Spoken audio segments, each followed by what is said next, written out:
Hey YouTube, this is DenverPrepper coming at you with another video on our preparing series. A couple quick product updates. First, at Costco, they've now got the Chef's Banquet meals. They come in packages of 160 to 240 meals, all for about $64 to $99 depending on how many you get. I was able to take a look at some of the menu items, and they do have pretty decent menus. So some of them are things like roast beef. Now it's dehydrated, so it can't be the prime rib that you're probably wanting, but it's going to help you in terms of eating when SHTF. So I wanted to bring that to you. Also went down to my local Ferris Survival Supply, as I told you about a couple of videos ago, and picked up these mainstay bars. $10 for this, and you may think, wow, that's kind of expensive. I can get them on Amazon for, $8 to $9. Yes, but you have to pay shipping. So actually, this is cheaper. Bob Ferris carries these for about $10. This is the lemon flavor. I have tried this, and it is really good. Keep from eating the entire package all in one sitting. It tastes like lemon cake. It's just delicious. And this is about... has a 5-year shelf life, and this has 3,600 calories. Mainstay 3,600. So definitely pick these up. I've got a few more of these I've invested in. I love them. Trust me, these are just a great food source. You want these. So for work, I was down in Texas again this last week, and during the big heat wave, and in and around my car, the air was 115 degrees. So that kind of brings it back to how do I prepare for where I am? How do I prepare locally? I needed water, I needed shade, I needed to keep myself cool, and so I needed to plan ahead for those things. So of course I had water and plenty of shade. 115 degrees with 75% humidity is hot, and it does not feel good. Here in Colorado, when I got back, it was still 105, 104. And it stayed that way for a few days. So the heat wave is definitely going to bite you.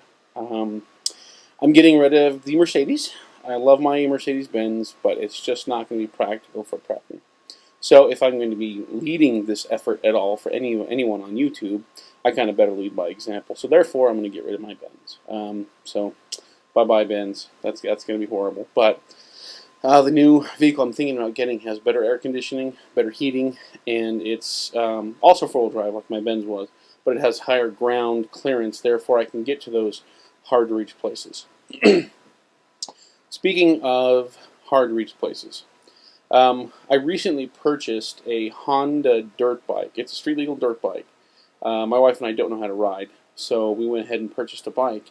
And that got me thinking about alternate methods of transportation out of town if it in fact comes to that. We had a period of time where the roads were packed, especially during ski season. Don't expect to get up into the mountains for a few hours, even though the closest ski resort's 45 minutes away from Denver. So it just takes that long. So what are we going to do when cities are being overrun, when things are not happy here in the cities? How are we going to get out of town? I think this bike is going to help us. There's going to be a couple more purchases like that. I'm also teaching the kids how to ride things like that. So, what does a Honda dirt bike mean for a prepper? Can I get out of town fast? What's the fuel economy like?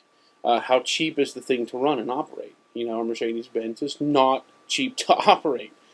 I bought the car relatively inexpensively. However, maintenance has been absolutely killer.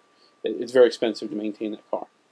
So therefore, is it cheap to operate? Is it cheap to buy? Well, like the gun segment many moons ago, is it cheap to operate? Is it cheap to buy? Does it make sense fiscally for our family? I recently got a new job where the pay raise was quite nice. However, the goal of getting out of debt still brings back our budget to to where we didn't have much like before.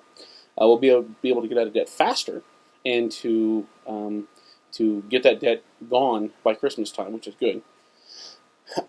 However, that still reigns in the spending, so we still have to think frugally and think fiscally responsibly. So look at something like that. Brooklyn Prepper, I'll put his description down there.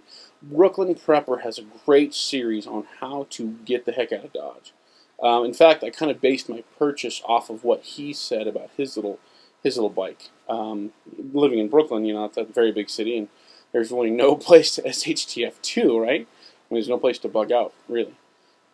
Excuse me. So that's what you kind of want to think of. All right. So going on with that series, I recently tested that tack gear that I was telling you about. I showed you the vest and kind of some different options of what you can do with it. So I went on a few mile hike with a weapon, 110 rounds for the SKS, plus the mags, 110 rounds, or I'm sorry, 100 rounds for the pistol. The pistol was in its case. The SKS was actually on me.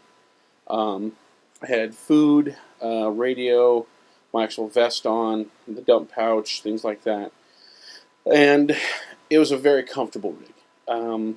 It didn't rub anywhere it wasn't supposed to rub. It didn't grind. It was easy to take off, easy to get back on, more importantly. So I had about 30 pounds in the backpack, plus another 20 on the vest itself, plus the vest, plus the weapon. So I was carrying probably 60 pounds of gear. And as big as I am, that still was easy enough to where I wasn't completely exhausted when I got back to the truck. So I'll show you more video on that when I do it again. I'm planning to do another longer hike here in the very near future, and I'll have everything decked out like I normally would, and we can go from there. Oh, and I did change out my flashlight. It is now a black tack light rather than the blue. So wanted to talk quickly about the dump pouch I was telling you guys about. I did relocate it to the rear. I had all my ammunition in it, in boxes. So it made the weight distribution on the one side very uneven compared to the other. So it was very hard to wear, so I relocated it to the back. It works fine. Also did some equipment testing while on the outdoors, and this was a purchase that I made probably 8 months ago. These are little AAA battery operated radios. In dense mountain foliage, trees, everywhere else, I was able to get more than a half a mile between radios. I'll show you a new video on that spliced in with this one, where I had the kids with me, so you'll hear some of their noise as well. So, Mama, can you hear us okay? I can. Thank you. So we are a little over half a mile away from where Mama is, so these radios work fine. But these are magnificent radios. If you're on a budget, I paid $30 for these, for two. That's, you know, and that was including shipping and everything else. You can get them cheaper. In fact, if you look on Craigslist, you can usually get these type of radios for $10 to $15 a piece. In fact, I found a set for 10 that was just like this. So please get these. I do plan on upgrading a little bit later. These don't have the weather radio on them, and being up in the Colorado mountains, how fast weather changes up there, you'll definitely want that feature. But just for the starting, I'm outside and I don't know what I'm doing kind of guy, this is exactly what you want. Tested out my fire starters, tested out, you know, just some of the survival stuff I had, things like that. So had a good time. So as you can see, we got a lot of distance out of those radios. They're a great buy, great purchase. Well, that's it for now. Show your neighbor the love of Christ by preparing for them, and we're praying for your family as well. Until next time, Denver Prepper, saying goodbye.